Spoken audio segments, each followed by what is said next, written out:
souls and not to actual physical land.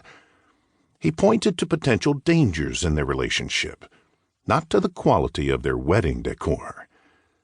God called Solomon and his bride to address matters of the heart before him and before each other. The critical labor for which he called was not external and physical, but internal and spiritual. This remains true for us today. The most vital preparation for marriage is internal. Our hearts must be awakened, matured, and strengthened in Jesus Christ. We must learn to appreciate the covenant of marriage as God appreciates it. Our hearts must be focused on Him. We must be filled with His grace and learn how to follow His word. After all, a marriage between a husband and wife is primarily, and above all else, about the glory of God and the exaltation of Jesus. See Ephesians chapter 5, verses 22 through 33. And see also Colossians chapter 1, verses 17 through 18. It is about learning to love another person with the strength that His Spirit provides. Every generation of God's people lives in constant danger of missing the beauty and seriousness of marriage, and, as a result, experiences a shallow and miserable version of the real thing. Whenever we miss its beauty and seriousness, we offer the world and future generations a warped and empty picture of marriage. We then offer them a warped and murky picture of Christ and His church.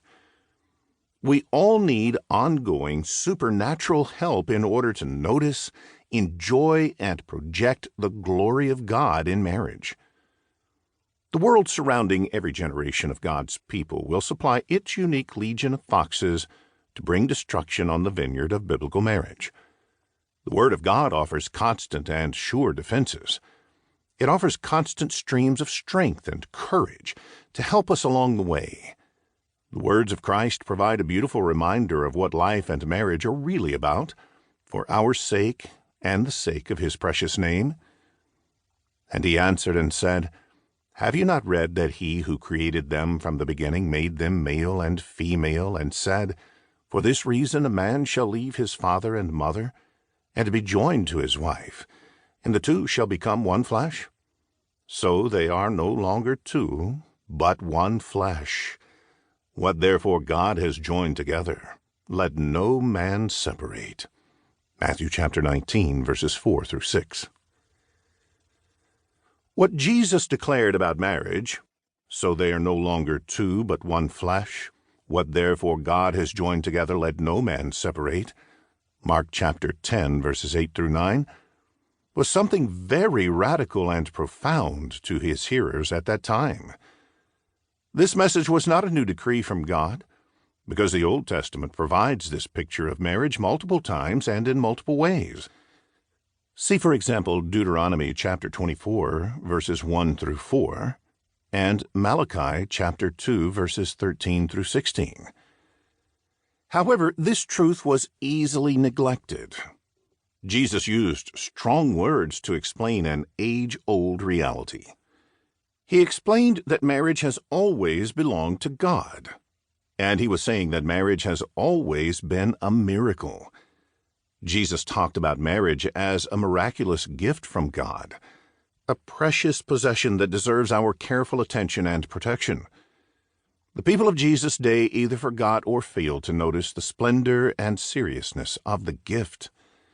We tend to forget and fail in the same way. Despite all the wonderful resources and hard efforts that we pour into wedding ceremonies these days, we easily miss the amazing meaning behind the whole show. Behind the beautiful ceremonies, colorful decorations, and snappy outfits, a far more beautiful event, a miraculous event, exists. When an ordinary man and an ordinary woman come together before God and the world to become husband and wife, something extraordinary begins to happen. God joins them together. For this lifetime, at least, He makes them one. So often we neglect and forget the significance of this union.